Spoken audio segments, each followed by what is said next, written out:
Peuple de Dieu, nous avons donné à Dieu ce qui lui revient, n'est-ce pas? Jusqu'à présent, c'était pour Dieu. Maintenant, nous allons rentrer dans la partie qui nous concerne, la parole. N'est-ce pas?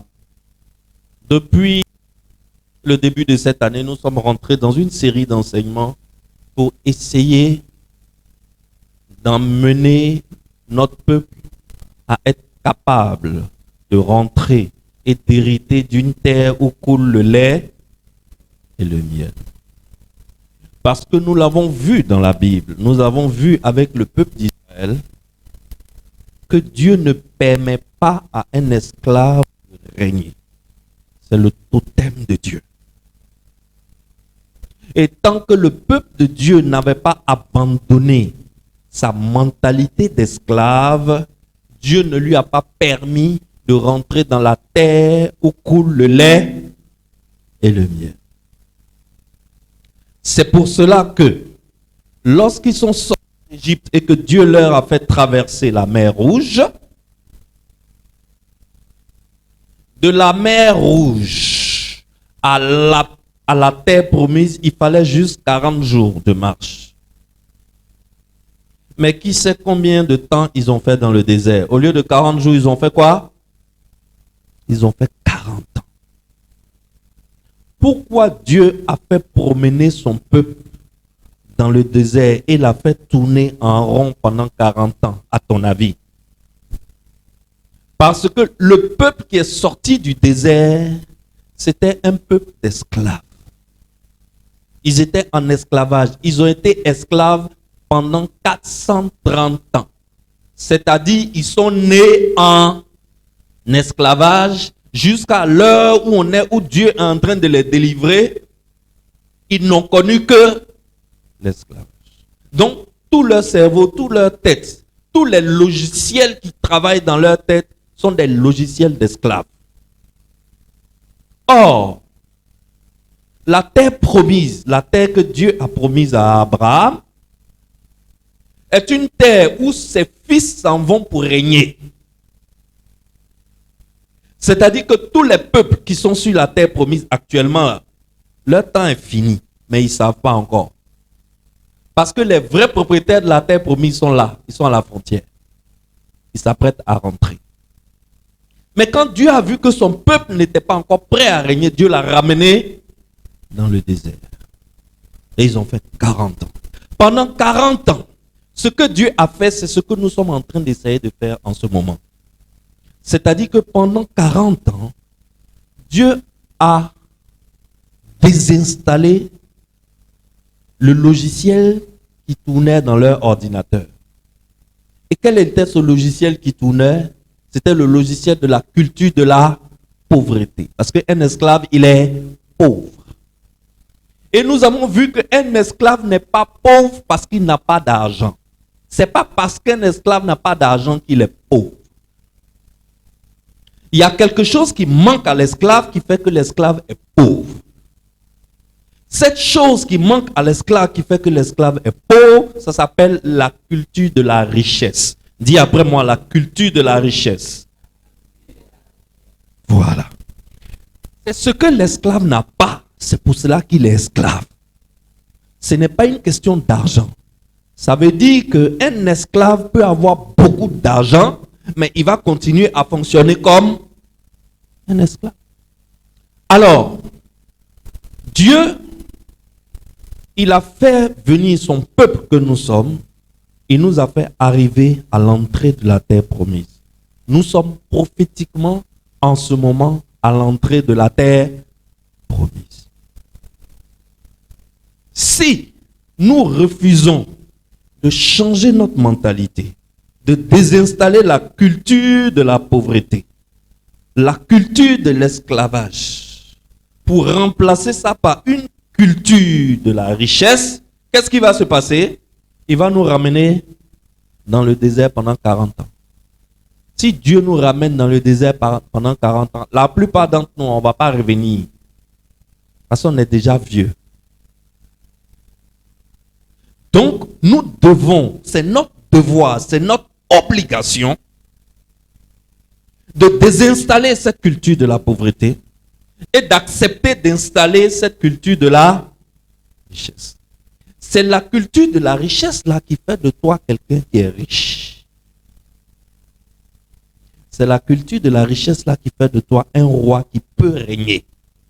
Et nous avons commencé le premier semestre de l'année, les premiers 6 mois de l'année, nous avons parlé de l'exemple d'une dame qui avait 3 gros problèmes. La dame était veuve, elle était pauvre et elle était très endettée. Je fais une évangélisation sur Facebook et je peux vous dire, frères et sœurs, je suis bien placé pour vous dire que je réponds à près de 25 à 30 personnes par jour qui m'écrivent sur Facebook pour demander des conseils d'un pasteur. Mon ami, 99% des personnes qui m'écrivent sur Facebook pour demander conseil disent que leur vie est mélangée et ils sont très endettés. Je te dis la vérité. Je suis bouleversé. J'ai dit, mais on se promène à Abidjan comme ça et puis les gens sont endettés comme ça. Il y a une jeune dame qui m'a écrit hier. Elle dit qu'elle a emprunté 1,5 million avec son oncle et 400 000 avec un ami dans le quartier et elle a ouvert un magasin. Quand elle a ouvert le magasin net, elle est tombée malade. Elle est tombée malade, elle n'a pas pu faire l'activité. Maintenant, le délai qu'elle leur a donné pour payer le crédit est arrivé. Et c'est devenu une histoire de commissariat, de convocation, de prison, etc. Elle me demande de l'aider. Et elle me dit de prier pour elle. Je dis, ok, il n'y a pas de problème pour la prière. Mais je veux que tu saches une chose. La prière n'a jamais donné l'argent à quelqu'un, Tanti. Tanti, la prière ne donne pas l'argent. Si la prière donnait l'argent, tous les évangéliques du monde seraient très très riches. Parce qu'il n'y a pas l'homme qui prie plus qu'un évangélique. Prière ne donne pas l'argent. Si un pasteur dit, viens, je vais prier pour toi, tu vas avoir l'argent, il faut savoir que c'est l'argent qui est dans ta poche là, il vise. L'argent qu'il a vu dans ta poche là, c'est de ça qu'il a besoin. Sinon, prière ne donne pas l'argent. Et j'ai dit à la jeune dame, si comme tu n'étais pas si loin, parce que la jeune dame est à Yopougon, j'ai dit, si tu n'étais pas si loin, j'aimerais que tu viennes dans mon église. Parce que les enseignements que je donne dans mon église, là, celui qui applique et qui pratique, là, je lui donne 2 ans. Je te dis la vérité, je lui donne 2 ans pour changer de pauvre, de personnes pauvres très endettées en personnes prospères. Riches et prospères. Je te dis la vérité. Et la jeune dame m'a dit qu'elle va faire l'effort de venir à l'église 2 fois dans le mois. J'ai dit ok, il n'y a pas de problème. Excellence. Nous avons passé de longs mois sur la dame qui était veuve, pauvre et très endettée. Et vous avez vu qu'à la fin, sans que le prophète ne lui donne 5 francs, le prophète ne lui a pas donné fonds de commerce. Le prophète ne lui a pas donné capital. Le prophète ne lui a pas fait prêt. Il y a quelqu'un qui m'a écrit sur Facebook qui dit, pasteur, aide-moi, donne-moi un peu d'argent. J'ai dit, moi-même là, c'est pour toi là, je veux. C'est ton argent, je veux. Le prophète ne lui a pas donné 5 francs, mais elle est passée d'une situation de femme pauvre à une femme riche, prospère. Elle est devenue une industrielle et elle vendait de l'huile dans le pays. Et tout le pays venait acheter de l'huile chez elle. Et la dame était là, assise sur une mine d'huile, et elle ne savait pas que ce qui était à côté d'elle là, c'est une mine d'huile. Regarde le prix de l'huile au marché aujourd'hui. Regarde les sociétés qui fabriquent huile en Côte d'Ivoire aujourd'hui. Il faut regarder leurs chiffres à la fin de l'année. C'est toi qui souffres. Ceux-là, ils ne souffrent pas. Beaucoup d'argent. Ce deuxième semestre, nous allons parler pendant plusieurs mois, on a fini avec la dame veuve, pauvre et très endettée. Maintenant, nous allons parler des secrets de l'homme le plus riche de la terre. Les secrets de la richesse du roi Salomon. La sagesse que Dieu a donnée à Salomon, qui a fait de Salomon un homme riche et prospère. Salomon ne l'a pas gardé pour lui. Salomon l'a enseigné à ses auditeurs. Et ça a été écrit dans la Bible et nous, on est venu trouver. Le Saint-Esprit parle à notre Père, le révérend Georges Amoako. Et le même livre de Proverbes et d'Ecclésiaste que toi et moi on lit, quand il lit les secrets de la richesse qui sont dans la lecture là, Dieu lui révèle et il fait quoi? Il m'enseigne. Quand il m'enseigne, moi aussi c'est mon devoir de te faire quoi? De t'enseigner. Alors il m'a enseigné quelque chose que je veux t'enseigner à ton tour ce matin. Ce matin, je veux te parler de l'usage de l'argent. L'usage de l'argent. Excellence, il faut qu'à la fin de cet enseignement, tu deviennes un entrepreneur puissant. Dis-moi Amen. Il faut que tu deviennes un investisseur puissant. Dis-moi Amen bien. Tu dois prendre tout seul, à la fin de cet enseignement, tu dois prendre tout seul dans ton cœur la résolution que l'argent qui passe dans ta main là, ça ne sera plus jamais dépensé de la même façon qu'avant. Est-ce que tu me suis? Parce que ce matin, je viens te parler de l'argent qui passe déjà dans ta main. Je ne viens pas te parler de l'argent qui va venir. L'argent qui va venir là, c'est un fil qu'on tisse sur le fil qui est déjà dans ta main. La plupart des pauvres pensent qu'ils vont s'enrichir avec un argent qui est hors dehors. Donc, qu'est-ce que le pauvre fait? Il sort et il court après l'argent. L'un des secrets de la richesse du roi Salomon, que je vais t'enseigner ce matin, c'est que l'argent qui passe dans ta main là, c'est lui qui est le bout du fil derrière lequel on tisse le fil de la richesse. Donc si tu crois que l'argent qui passe dans ta main là, on brûle, de toutes les façons, la richesse va venir. Forget about it. Oublie. La richesse ne viendra jamais. Même si Salomon se réveille des morts et qu'il vient et qu'il t'impose les mains, il souffle dans le micro, tu tombes, tu te relèves. Les huissiers sont là. Aidez-le, aidez-le. Aidez-le, aidez-le. Viens, viens, viens, viens encore. Tu vas tomber, tu vas te relever, mais tu vas rester pauvre. Il y a une chose que mon père, le révérend Amoako Georges, m'a enseigné qui m'a bouleversé. Ça m'a bouleversé. Je n'avais jamais fait attention à ça. Et je veux t'enseigner ça aussi ce matin. La Bible a parlé plus du sujet de l'argent que n'importe quel autre sujet. Ça, je ne le savais pas. Sur le sujet de la prière, par exemple, il y a 500 versets bibliques. Suis-moi bien. Prière, prière que nous les évangéliques on aime et puis on prie jusqu'à les murs tremblent là. Sur le sujet de la prière, il y a 500 versets bibliques. Sur le sujet de la foi, il y a 500 versets bibliques.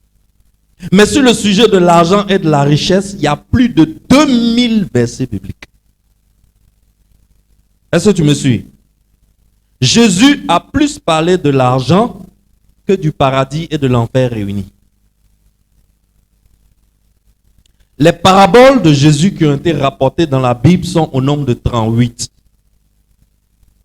Sur les 38 paraboles que Jésus nous a laissées comme héritage, 16 parlent d'argent. Et dans le Nouveau Testament, un verset sur 7 concerne l'argent. C'est incroyable, non? C'est incroyable. Je n'y avais jamais pensé. C'est incroyable. Ça veut dire que l'argent est un sujet tellement important qu'on ne peut pas dissocier ça de la vie d'un homme. C'est pour cela qu'on est en train de faire la culture de la richesse. Et la culture de la richesse qu'on est en train de vous donner là, c'est quelque chose de très très important. Jésus a prêché sur le thème de l'argent que sur tous les autres thèmes. En général, quand les gens entendent qu'on parle de l'argent à l'église, ça les dérange un peu. Ils ne sont pas trop à l'aise avec ça. Souvent même ça les choque. Parce qu'ils disent que l'argent, c'est à Abidjan là-bas qu'on doit parler de ça. Et qu'à l'église, on parle de paradis et d'enfer. Donc l'argent, c'est un sujet qui concerne au dehors. Mais quand on vient à l'église, là, c'est pour parler de prière, c'est pour parler de foi, parler de paradis, c'est pour parler du salut.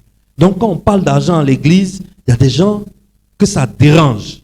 Ils estiment que l'argent est un sujet exclusivement charnel. C'est comme s'ils disaient que l'argent n'a rien à voir avec le monde spirituel. Or, c'est le contraire. L'argent est quelque chose de hautement spirituel. Et c'est ce que je vais m'atteler à te démontrer dans cette série d'enseignements. Celui qui sera notre maître à penser pendant ces semaines d'enseignement, ça sera Salomon, le sage roi Salomon. Et les livres bibliques dans lesquels nous allons nous promener, c'est surtout le livre de Proverbes et le livre de Ecclésiaste. Et mon objectif et ma prière, c'est qu'à la suite de ces enseignements, que le Saint-Esprit parle à des hommes et à des femmes ici qui deviennent aussi riches que Salomon. Dis-moi Amen.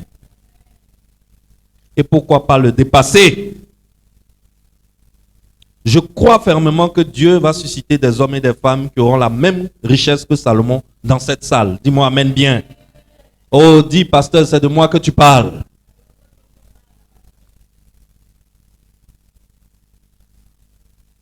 La sagesse financière que nous allons vous communiquer ici vient de Salomon. Mais où est-ce que Salomon l'a eu? Elle est venue du grand Salomon. Elle est venue du grand Salomon. Le grand Salomon, c'est qui? C'est Christ Jésus. Vous savez très bien que tous les prophètes de l'Ancien Testament ont tous parlé d'une seule et même personne, le Messie, le Sauveur. Et nous avons vu que le Sauveur, c'est qui? C'est Christ Jésus. Donc, la sagesse que Salomon a, il a eu où? Il a eu près du Seigneur Jésus-Christ. Et c'est ce que nous allons te communiquer. Voilà ce que Salomon dit. Si tu peux noter, note. À travers les écritures de Salomon, il nous révèle 3 usages de l'argent. Salomon dit l'argent sert à 3 choses. C'est-à-dire que quand tu as de l'argent dans ta main, il y a 3 choses que tu peux faire avec l'argent que tu as dans ta main. Le premier usage que tu peux faire de l'argent, c'est l'usage productif. Le deuxième usage que tu peux faire de l'argent, c'est l'usage obligatoire. Obligatoire, ça veut dire que tu ne peux pas faire autrement. C'est la loi. C'est les principes de la société qui t'obligent à faire ça. Par exemple, les impôts. Les impôts, c'est un usage obligatoire de l'argent. Tu veux pas, tu vas payer les impôts. Par exemple, les factures. Si tu ne payes pas les factures, ils vont couper ton courant, ils vont couper l'eau, ils vont te chasser de la maison, etc., etc. Ça, c'est un usage obligatoire de l'argent. Les taxes qu'on prélève au marché, qu'on prélève dans les sociétés, ça, c'est un usage obligatoire de l'argent.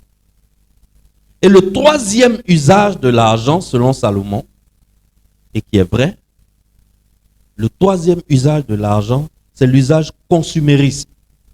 L'usage consumériste. Bouffer l'argent, manger, bouffer, dépenser, consommer, n'est-ce pas? L'usage consumériste de l'argent. Et aujourd'hui, ce dont nous allons parler, nous allons commencer à parler de l'usage productif de l'argent. Productif, dans le mot productif, tu as le verbe produire. Ça veut dire utiliser de l'argent pour produire de l'argent. Donc, l'usage productif de l'argent. Alors, si quelqu'un ambitionne de devenir financièrement puissant, à ton avis, des 3 usages de l'argent que Salomon nous a révélés là, auquel des 3 usages doit-il s'atteler? L'usage productif. C'est-à-dire que tu n'as pas besoin d'avoir un doctorat en mathématiques de Harvard pour comprendre que si tu veux devenir financièrement puissant, l'argent qui passe dans ta main là, la plus grande partie de l'argent qui passe dans ta main doit servir à quoi? À produire. Si la plus grande partie de l'argent qui passe dans ta main est pour l'usage consumériste, est-ce que tu peux ambitionner de devenir riche? Déjà, le fait que Salomon nous éclaire sur les 3 usages que quelqu'un peut faire avec son argent, ça suffit pour que tu comprennes pourquoi toi et moi, on n'est pas encore riches. On est d'accord? Parce que toi et moi, là, jusqu'à l'heure où on parle, là, l'argent qui repasse dans notre main, là, ça sert à quoi? Hand to mouth. Hand to mouth. Hand to mouth. De la main à la bouche. De la main à la bouche. Ça construit étage dans le ventre. Tu comprends pourquoi on est encore pauvre? Tu comprends maintenant pourquoi on est encore pauvre? Parce que la plus grosse partie de l'argent qui passe dans notre main ne va pas dans un usage productif. Ça va dans un usage consumériste. Ce n'est pas de notre faute. Jusque-là, la plupart d'entre nous, on n'avait pas la culture de l'usage productif de l'argent, surtout nous les francophones. Chez les anglophones, ou bien chez les juifs, ou bien chez les arabes, même en Côte d'Ivoire ici, chez les djoulas, dès leur plus tendre enfance, on leur apprend l'usage productif de l'argent. C'est pour cela, dans notre pays, c'est eux qui sont les plus prospères. Ils ne connaissent pas papier. Ils n'ont pas 3 doctorats comme toi. Mais quand tu veux louer maison, c'est sa maison que tu as louée. C'est lui qui est propriétaire. Baka que tu prends là, c'est pour qui? C'est pour un djoula. Parce que lui, depuis sa tendre enfance, pendant que toi, tu étais dans l'usage consumériste de l'argent, lui, il était dans l'usage productif de l'argent. Aujourd'hui, il est propriétaire de tout, toi, tu es locataire de tout. Il s'enrichit, toi, tu t'appauvris. C'est culturel. C'est une affaire de culture. On ne nous a pas appris ça. C'est pourquoi l'Église essaie de changer les choses. Quand on a des problèmes d'argent, nous, dans notre culture, quand on a problème d'argent, on fait quoi? On prie. 21 jours de jeûne et de prière. Quand on a problème d'argent, on dort à l'église. Va faire, Seigneur, fais, Seigneur, fais, je sais que... Jusqu'à les voisins vont se plaindre au commissariat pour nuisance sonore. Le gars là, il bavarde, il crie. Pourquoi? Parce qu'il a besoin d'argent. C'est ce que nous, on connaît. Malheureusement, la prière ne peut rien faire pour toi si tu ne pratiques pas l'usage productif de l'argent. Je n'ai jamais vu quelqu'un qui a prié jusqu'à... Et puis le ciel s'est ouvert. Et puis les billets de banque là ont commencé à pleuvoir sur lui. Et puis il a ramassé l'argent, l'a mis dans le sac. Et puis il a pris pour aller régler ses problèmes. Toi, tu as une fois vu? Moi, je n'ai jamais vu. L'usage productif de l'argent se résume principalement en un mot. Le mot investissement. Dis après moi, l'investissement. N'oublie plus ce mot à partir d'aujourd'hui. Très important. Le jour où ce mot-là devient un mot central dans ton système de raisonnement, ta vie se réorganise. Tu vas apprendre une nouvelle discipline sur ton argent. L'investissement. L'investissement doit être le premier usage de l'argent. En réalité, si quelqu'un veut devenir riche, la première chose à laquelle il doit penser dès qu'un montant tombe dans sa main, c'est quoi? C'est l'usage productif, l'investissement. Comment alimenter son épargne pour pouvoir investir dans un projet. Mais nous, quelle est la première chose à laquelle on pense dès qu'un bon jeton rentre? Payer à changer toute sa garde-robe, changer nos chaussures, acheter 3 nouveaux portables dernier cri. Un iPhone 14 X Max Pro, Samsung Galaxy S23 Ultra. Il y a des gens même qui ont la version dorée, en or plaqué. Ils dorment dans 6 bois. Il y a un problème ou bien pas un problème? Il y a un gros problème. Souvent, ceux qui ont la culture de l'argent, de la richesse, ils regardent le pauvre et puis en réalité, il a envie de pleurer. Comprends pas. Toi, tu es dans cette situation-là. C'est toi qui as iPhone 14 X Max Pro dans la main. Dans ta situation. Ça veut dire que dès que l'argent est tombé dans sa main, il a pensé à quel usage? L'usage consumériste. C'est pour ça que l'argent là, ça finit. Et quand l'argent finit, il recommence à trimer comme quelqu'un qui n'avait jamais travaillé. Alors qu'il n'y a pas longtemps de cela, il avait brassé des dizaines de millions. 6 mois plus tard, tu le regardes, il fait pitié. Pour recharger son compteur de courant, il va recharger 3000. Un boss. 3000 même, c'est bon, non? Il recharge combien? Bah. Mais il avait 10 millions il y a quelques mois. Il y a un problème. Ça ne va pas. Jamais tu ne deviendras riche si tu fonctionnes comme ça. Donc, qu'est-ce que Salomon est en train de nous enseigner ce matin? Ce matin, Salomon est en train de nous dire que désormais, quand l'argent rentre dans ta main, tu dois premièrement penser à quoi? À l'investissement. À l'investissement, à l'usage productif de l'argent. Comment tu vas faire en sorte que ce bout de fil qui est dans ta main, tu puisses tisser d'autres fils plus longs derrière ce petit bout de fil. Salomon parle de 2 types d'investissements. Il parle de l'investissement économique et il parle de l'investissement spirituel. Ce matin, nous allons parler de l'investissement économique. À mon retour de voyage, nous allons parler de l'investissement spirituel. Allons dans la Bible, Ecclésiaste chapitre 11, versets 1 à 2. Ecclésiaste 11, 1 à 2. Je lis pour toi. Jette ton pain sur la face des eaux, car avec le temps, tu le retrouveras. Donne-en une part à 7 et même à 8, car tu ne sais pas quel malheur peut arriver sur la terre. Quand tu lis ça, est-ce que ça veut dire grand chose? Tu n'as rien compris, n'est-ce pas?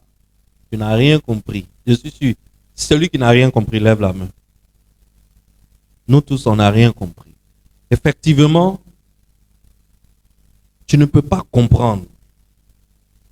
Il faut que tu saches que le livre de Proverbes et le livre d'Ecclésiaste sont des livres poétiques.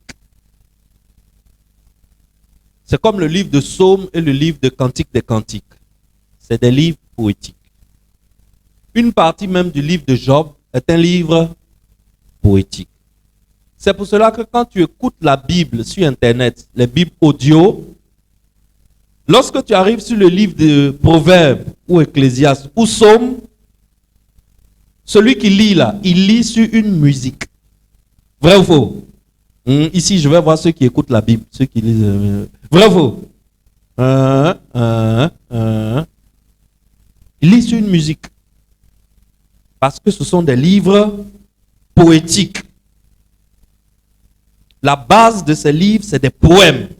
Donc, ce n'est pas une narration comme les autres titres, les autres livres. Et le style d'écriture est un style très, très imagé. Donc, pour comprendre le message de ces livres-là, il ne faut pas les aborder au premier degré. C'est-à-dire, quand tu lis, il ne faut pas essayer de comprendre au premier degré selon ce que le français dit. Mais il faut essayer de faire quoi? De regarder l'image que ça veut véhiculer. Si tu as compris l'image que ça veut véhiculer, tu vas comprendre le fond de ce que le poète voulait dire. On est d'accord? Alors, jette ton pain. Qu'est-ce que ça veut dire poétiquement? Pour comprendre ce que ça veut dire, il faut voir le contexte historique de l'époque de Salomon. À quelle époque Salomon vivait? Et quel est le champ lexical que Salomon utilise? Le champ lexical, c'est l'ensemble des mots qu'on utilise dans un domaine. Mon fils, là, il est menuisier ébéniste. Il fabrique des meubles. C'est lui qui fabrique les choses comme ça.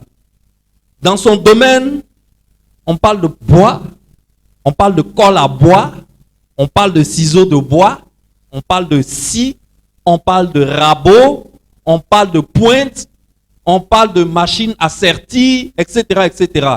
Ça, c'est le champ lexical de quoi? De la menuiserie. Donc, quand un poète te parle, quand tu as un poème en face de toi, il faut regarder dans le poème là, il s'agit de quel champ lexical?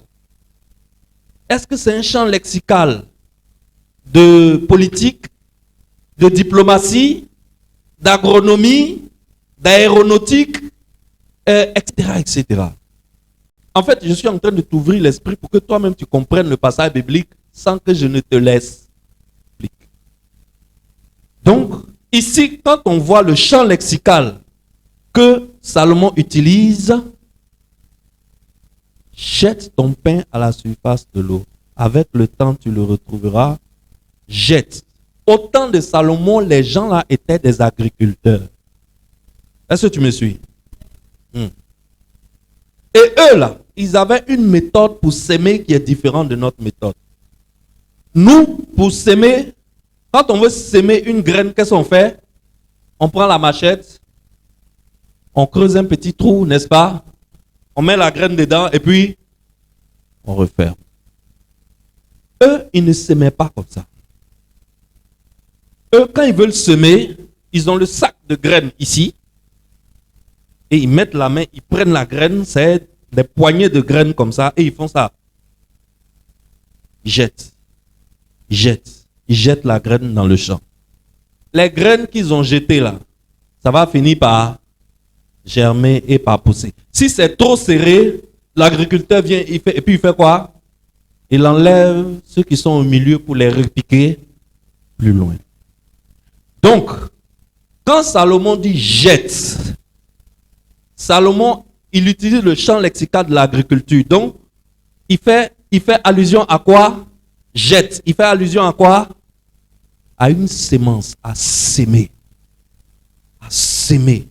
Jette ton pain à la surface de l'eau. Ensuite, il dit, avec le temps, tu le retrouveras. On est d'accord que jeter, c'est semer. Semer, c'est investir. Parce que notre mot principal ce matin, c'est l'investissement. Donc, semer, jeter. Jette, ça veut dire investir. Jette, investir. Jette, investir. On est d'accord? Bien. Maintenant, il dit, car avec le temps, tu le retrouveras. En ce moment-là, pour un agriculteur, quand il jette une semence sur le champ, ça va germer, ça va grandir et ça va donner du fruit. Et au bout d'un moment, il va récolter.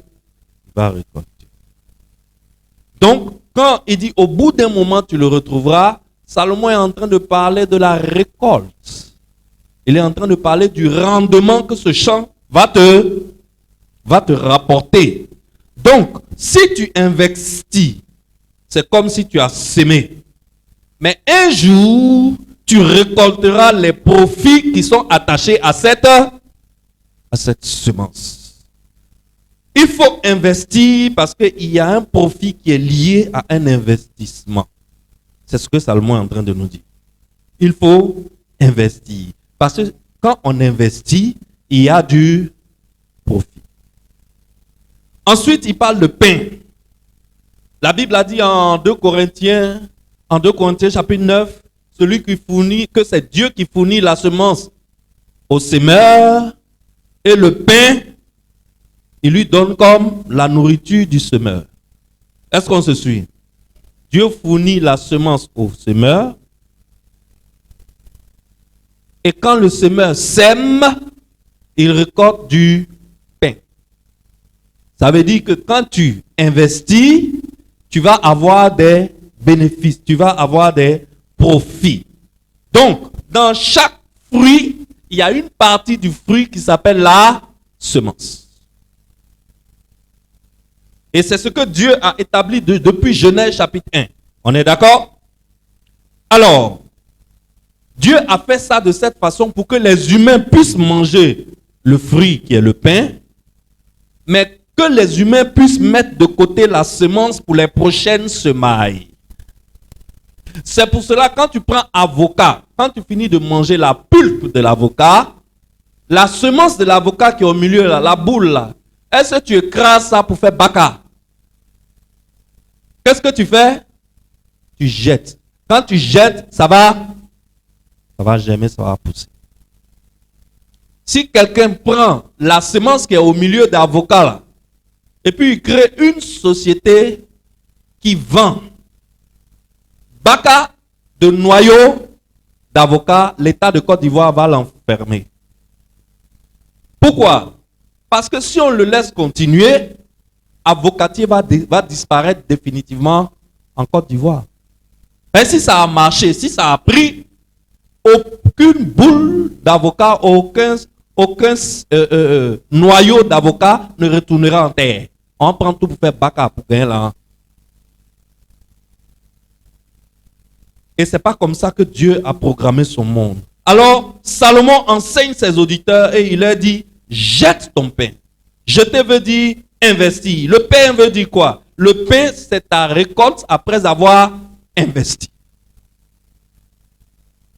C'est les bénéfices. Et voilà que Salomon est en train de dire que le pain est destiné à être mangé. Et habituellement, qu'est-ce qu'on fait du pain? On le mange. Donc, celui qui mange le pain n'a pas péché. Celui qui mange le pain n'a pas péché. C'est comme ça que Dieu a programmé son monde. Mais Salomon est en train de dire quelque chose de nouveau à ses auditeurs. Ce que Salomon est en train de leur dire qui est nouveau, c'est que si tu ambitionnes de devenir un homme riche comme moi, même le bénéfice là, même le pain là, même le profit là, ne mange pas tout. Est-ce que quelqu'un voit déjà où je vais en venir? Qui connaît en finance ce qu'on appelle les intérêts composés? En haute finance, il y a quelque chose qu'on appelle les intérêts composés. Qu'est-ce que c'est qu'un intérêt composé? Tu fais un investissement sur un marché et tu signes une convention. La convention selon laquelle les bénéfices qui vont sortir de cet investissement-là, tu ne vas pas venir les prendre. Que les bénéfices-là retournent dans l'investissement comme un capital. Est-ce que tu me suis? Tu as mis, je ne sais pas moi, 5 millions dans une affaire. Au bout de 5 mois, les 5 millions ont rapporté 5 millions. Habituellement, qu'est-ce qu'on fait? Tu as fait bénéfice. Tu laisses tes 5 millions capital en place, tu viens balayer les 5 millions là, tu vas acheter une voiture. Parce que tu as besoin de voiture, n'est-ce pas? Salomon dit, et ça, il y a 3000 ans de cela, que Salomon a dit ça. Salomon dit, l'homme qui veut devenir riche, l'homme qui ambitionne de devenir riche, il doit apprendre à décaler sa satisfaction. C'est-à-dire, tu as envie de rouler la voiture. Tu as besoin de la voiture. Si tu achètes la voiture, tu auras une satisfaction. Ça va te faire du bien. Mais comme ton ambition, c'est de devenir extrêmement riche, qu'est-ce que tu fais? Tu te retiens d'abord. Tu cales ta satisfaction d'abord. Tu dis à ta satisfaction, monsieur, attends un peu. Le bénéfice de 5 millions, là, au lieu de venir balayer ça pour acheter une voiture, les 5 millions redeviennent un capital. Donc, voilà ce qui va se passer. Le capital nominal de 5 millions va faire bénéfice. Le bénéfice de 5 millions que tu as laissé aussi va faire bénéfice. Au bout d'un certain nombre d'années, les bénéfices des bénéfices de tes bénéfices, de leurs bénéfices, de leurs bénéfices, de leurs bénéfices, tu es devenu milliardaire. C'est le secret de la richesse de Warren Buffett. Vous connaissez Warren Buffett? Un milliardaire. Il n'y a pas longtemps, on disait que c'était l'homme le plus riche du monde en ce moment. Warren Buffett a des investissements qui durent depuis 30 ans, il n'a pas pris 5 francs dedans. Les bénéfices continuent de devenir des capitaux. On appelle ça des intérêts composés. Qui a enseigné ça le premier? C'est Salomon qui a enseigné ça le premier il y a 3000 ans. Aujourd'hui, on enseigne ça dans les universités américaines et puis les gens applaudissent, bla bla bla bla bla bla bla bla. Et le professeur là, il est fort, hein? C'est Salomon qui a enseigné ça. Le premier, il y a 3000 ans. Si on doit applaudir pour qui?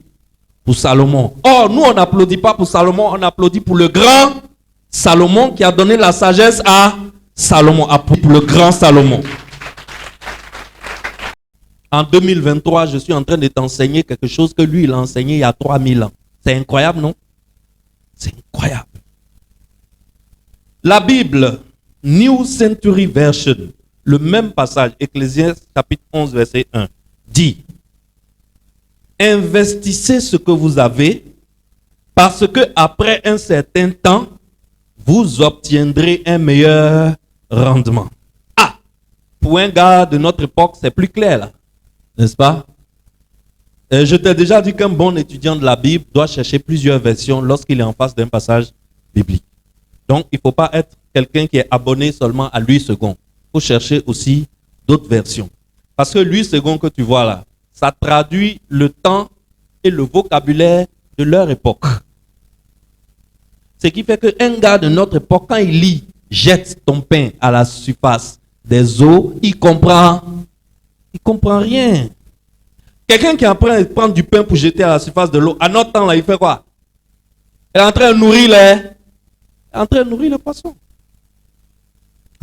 poissons. Donc, quand tu donnes ça à un enfant comme mon fils Johan, il jette ton pain à la surface des eaux. Johan, lui, voit ça en nourrir poisson. Mais on a aujourd'hui ce qu'on appelle des versions simplifiées.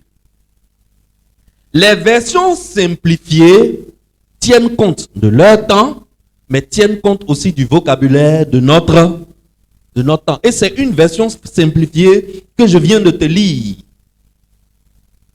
Donc, à notre temps, on ne dira plus « jette ton pain sur la face des eaux », car avec le temps, tu le retrouveras. On dira plutôt « investis ce que tu as, parce qu'après un certain temps, tu obtiendras un meilleur rendement. » N'est-ce pas? C'est plus clair quand on parle comme ça. Et les eaux, ça veut dire quoi? Jette ton pain à la face des eaux. Les eaux, ça veut dire quoi? Dans le contexte de Ecclésiaste 11, les eaux désignent l'outre-mer. L'outre-mer, ça veut dire à l'étranger. Écoute ce que dit la version Good News Bible. Good News, on a ça? Est-ce que c'est affiché? Good News Bible. La version Good News Bible dit: investissez votre argent dans le commerce extérieur et un de ces jours, vous ferez un profit. C'est Salomon qui parle. On est d'accord que ici, là, on n'est pas en train de parler de choses spirituelles, mais on est en train de parler d'affaires, de business, d'investissement économique. Donc, pour paraphraser ce passage, ça donnera: investis ton argent et tu feras des profits. Mais si tu veux devenir vraiment riche, même tes profits, ne les mange pas. Réinvestis-les comme un capital dans le commerce extérieur. Est-ce que quelqu'un me suit? Car avec le temps, tu le retrouveras. Cette phrase, ça veut dire tout simplement que l'investissement est un usage productif de l'argent. Donc, pour multiplier ton argent, Salomon te conseille de ne pas le dépenser dans des fioritures, mais de l'investir. Qu'est-ce que c'est que les fioritures? C'est les choses que ton cœur désire, mais est-ce que tu en as vraiment besoin? C'est ça qu'on appelle fioriture. Ton cœur veut, mais est-ce que tu en as vraiment besoin? C'est ça qui fait la différence entre le riche et le pauvre. Le riche, il achète ce dont il a besoin. Le pauvre, quand l'argent rentre, il achète ce que son cœur désire. Qu'il ait besoin ou qu'il n'ait pas besoin, ce n'est pas son problème. L'essentiel, c'est ce que son cœur veut. Donne-en une part à 7 et même à 8, car tu ne sais pas quel malheur peut arriver sur terre. Par cette expression, Salomon nous recommande de répartir nos bénéfices, ce qu'il appelle le pain. Donc, pendant tous ces mois-là, quand je vais t'enseigner, quand je vais dire le pain, il faut que ta tête aille sur quoi? Tes bénéfices, tes profits, ton rendement financier. C'est-à-dire, quand tu as investi là, ce que tu gagnes là, c'est ça que j'appelle le pain. Et Salomon te dit de le découper en 7 ou 8 morceaux avant de le réinvestir. Dans le langage moderne, dans nos universités, ça a un nom.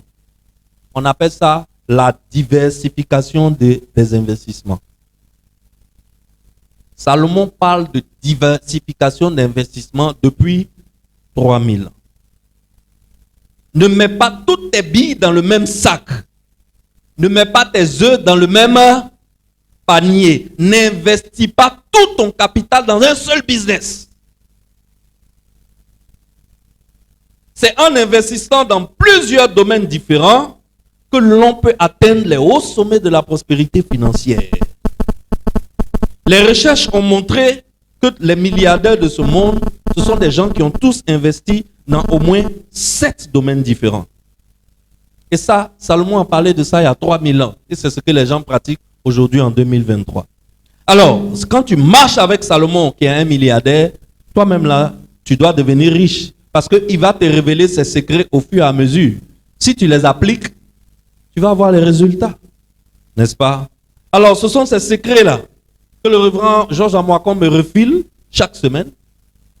Et quand il me refile, moi aussi je viens ici pour te refiler. Donc, potentiellement, tu es en train d'être équipé pour devenir comme Salomon. Et pourquoi pas pour dépasser Salomon? Dis-moi Amen. Oh, dis-moi Amen bien, on dirait que tu ne crois pas. La version Parole de vie, Ecclésiaste 11, 2, dit: ne mets pas toutes tes richesses au même endroit, car tu ne sais pas quel malheur peut arriver sur la terre. La version français courant dit: bien plus, investis ton argent dans plusieurs affaires. La version Semeur dit: répartis ton bien en 7 ou en 8 parts, car tu ne sais pas quel malheur peut arriver sur cette terre. Alors, Salomon nous parle de ce qu'on appelle la diversification des fonds en plusieurs flux de revenus. Et ça, quand tu vas dans les grandes universités, de commerce ou de gestion aujourd'hui, c'est ce qu'on t'enseigne. C'est ce qu'on t'enseigne. Alors, pourquoi cette partie?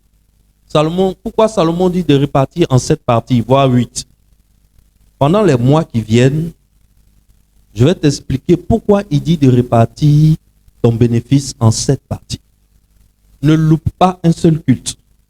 Si tu veux bien comprendre cet enseignement pour l'appliquer dans ta vie, pour devenir toi aussi multimilliardaire, ne loupe pas un culte.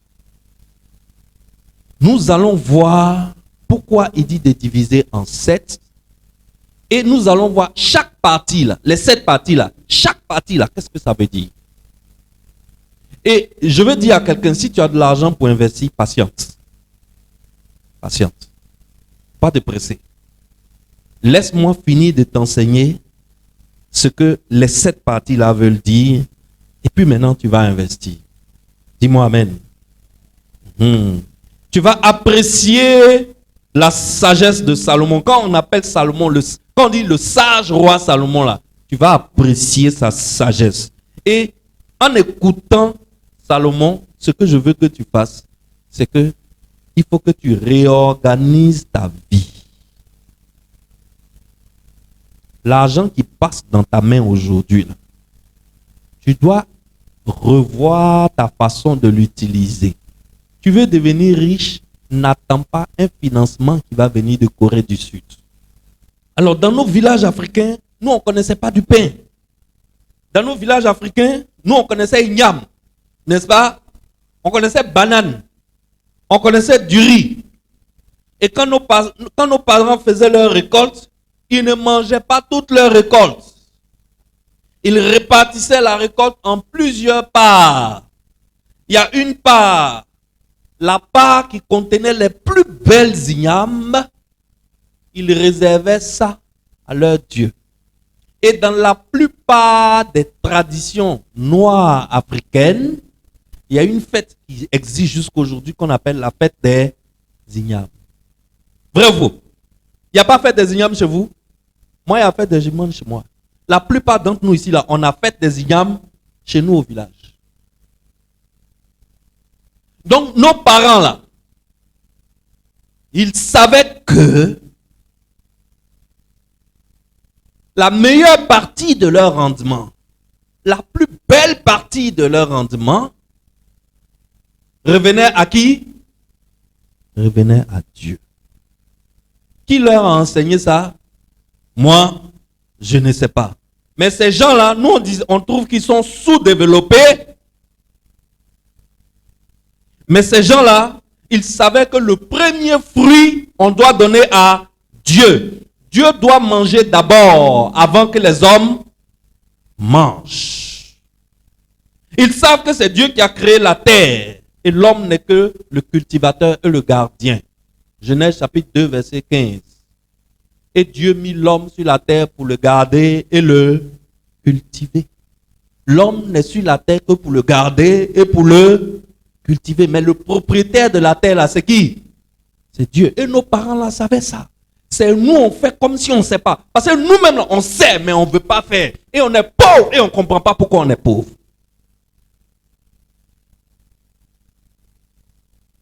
La première partie, la plus belle partie de ton rendement, de ton pain, de ton fruit, de ton bénéfice, ce n'est pas toi qui manges.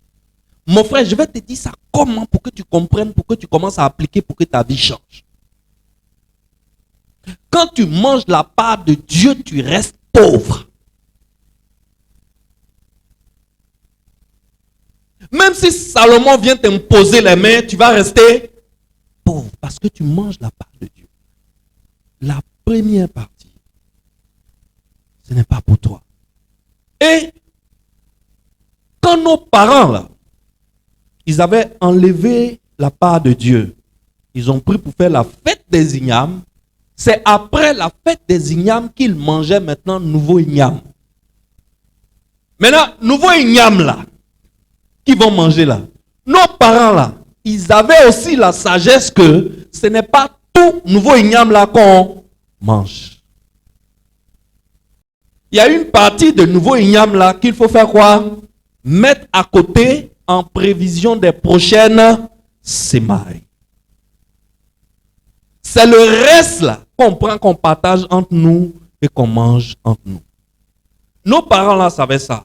Nous, on les qualifie de sous-développés. Nous qui disons que nous sommes développés, nous on est butés. L'argent rentre dans notre main. Dans l'argent là, il y a 3 parties. Il y a la partie de Dieu. Il y a la semence. Et puis il y a la partie qui t'appartient toi-même. Nous on fait quoi? Nous on fiait tous les 3 parties.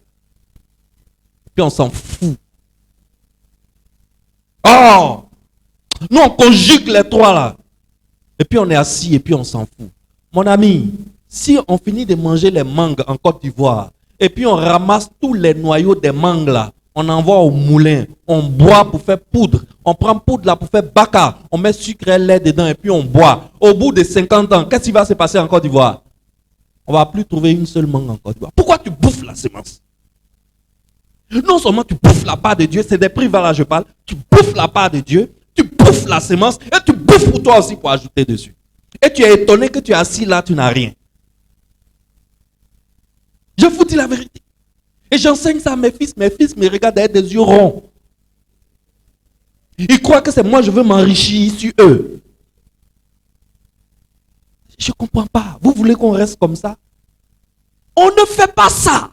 Nos parents qui n'étaient pas développés là, ils savent ça. Pourquoi toi qui dis que tu es civilisé là, tu ne fais pas?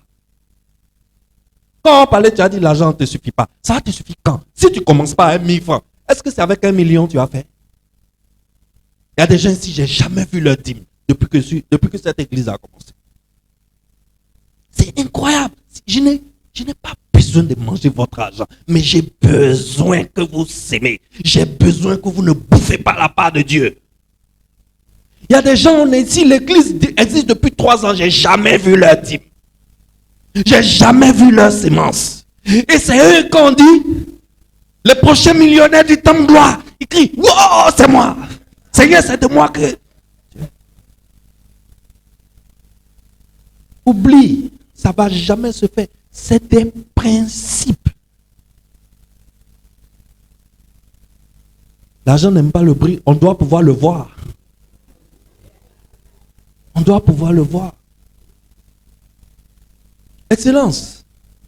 Donc, à notre temps, aujourd'hui, il n'y a pas Ignam. Nous, à notre temps, on ne parle pas de Ignam, on parle d'argent. Notre temps, on ne parle pas d'Ignam, on parle d'argent.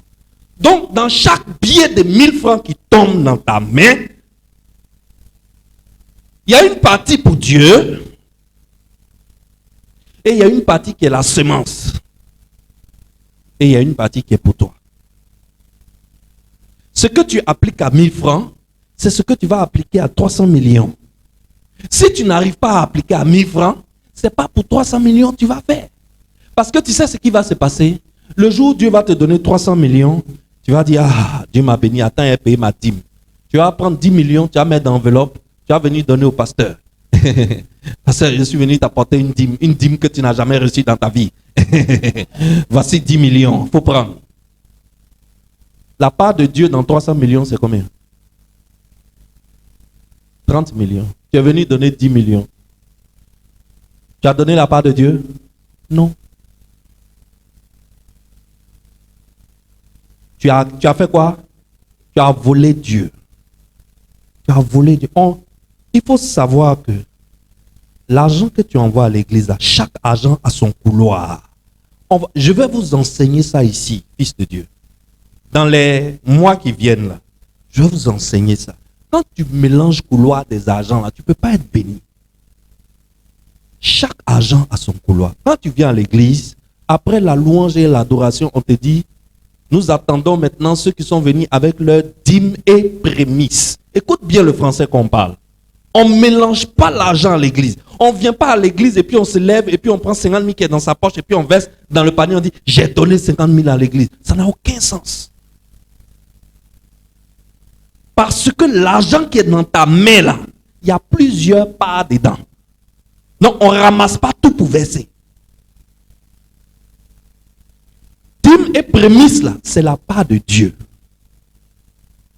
La dîme, c'est la première des dixièmes parties, des 10 parties qui sont dans ton argent. Ça veut dire qu'en principe, lorsque tu gagnes l'argent, tu ne manges pas toi d'abord. Avant de dépenser ton argent, tu enlèves la dîme, tu mets dans une enveloppe. Mais comme tu ne viens pas à l'église chaque soir, tu mets l'enveloppe à côté. Si tu sais que tu ne peux pas garder, fais Orange Money à l'église. Envoie Orange Money, envoie Wave. Comme ça, tu sais que tu es quitté dans l'affaire. Donc, suppose que tu as fait une affaire, tu as gagné 10 millions. C'est un exemple. Les 10 millions là, qu'est-ce que tu fais? Tu enlèves d'abord la part de Dieu. La part de Dieu, c'est combien? 1 million. Tu mets dans une enveloppe, tu viens déposer à l'église. Ce n'est pas pour toi. Si tu as bouffé ça, tu es un voleur. Et Dieu ne peut pas bénir un voleur. On peut voler une fois, mais on ne peut pas voler toute sa vie. Maintenant, dans les 90 millions qui te restent là, dans les 9 millions qui te restent là, il y a une part aussi qui n'est pas à toi. Ça s'appelle la semence. Maintenant, la semence là, ça dépend de toi. C'est toi qui décides combien dans l'argent là, tu vas mettre à côté. Pour que demain, l'argent que tu as mis à côté là, ça puisse te servir à investir. Parce que Salomon dit, jette ton pain. Jette ton pain. Jette ton pain. C'est la semence. C'est comme ça on fait, fils de Dieu. C'est ce que Salomon enseigne à ceux qui le suivent, à ses auditeurs. On mange le fruit, mais on sème la semence. Fils de Dieu. Alors, je veux que tu comprennes ces choses-là. Je vais t'enseigner sur ce dont tu as besoin, ce que tu veux et ce que tu désires. De telle sorte que désormais, tu réorganises ta vie selon ce que tu as besoin, ce que tu veux et ce que tu désires. On va faire ça ici. C'est pour ça que je te dis, à partir de maintenant, ne manque plus un seul culte, ne manque plus un seul enseignement, parce que c'est un carrefour pour que ta vie change. Alors, il y a combien d'usages de l'argent? J'ai fini, on va résumer. Il y a combien d'usages de l'argent? 3 usages de l'argent. Premier usage, l'usage. Deuxième usage, l'usage obligatoire. Et le troisième usage, l'usage consumériste. Pour quelqu'un qui ambitionne de devenir puissant financièrement, quel est l'usage de l'argent qu'il doit privilégier? L'usage productif, n'est-ce pas? Mais dites-moi, quel est l'usage que nous privilégions sur notre continent africain? Consumériste. Il faut que ça change, n'est-ce pas? Qui veut que ça change? Amen. Je suis content de voir vos mains. Qui décide à partir d'aujourd'hui que ça va changer? Amen. Dans le nom puissant de Jésus, je prophétise que ça a changé dans ta vie.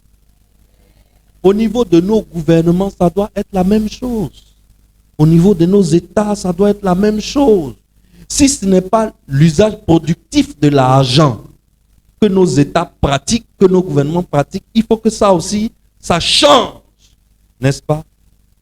Et il faut que nous réorganisons nos finances. Que tout notre argent ne soit pas pour bouffer seulement. Payer habits, payer chaussures, payer téléphone. Et affaire de téléphone va tuer les filles là. Et les gars broient nos go là seulement à cause de nouveaux téléphones. Ils les touchent normalement à cause de nouveaux téléphones. Mais, c'est un problème. C'est la mentalité de quoi? La pauvreté. La pauvreté. Est-ce qu'on peut prier? Seigneur, merci parce que tu nous as parlé à travers la sagesse de Salomon. Nous voyons un tout petit peu, un petit bout de la profondeur de la sagesse que tu as donnée à Salomon. Ce matin, je prie pour que tous ceux qui entendent le son de ma voix, au contact du son de ma voix, que nous passons de l'usage consumériste de l'argent à l'usage productif de l'argent. Seigneur, pardonne-nous parce que nous avons consommé ta part et nous avons consommé aussi la semence. Et l'argent se fait rare dans nos vies et dans nos familles et nous sommes surpris et nous sommes étonnés.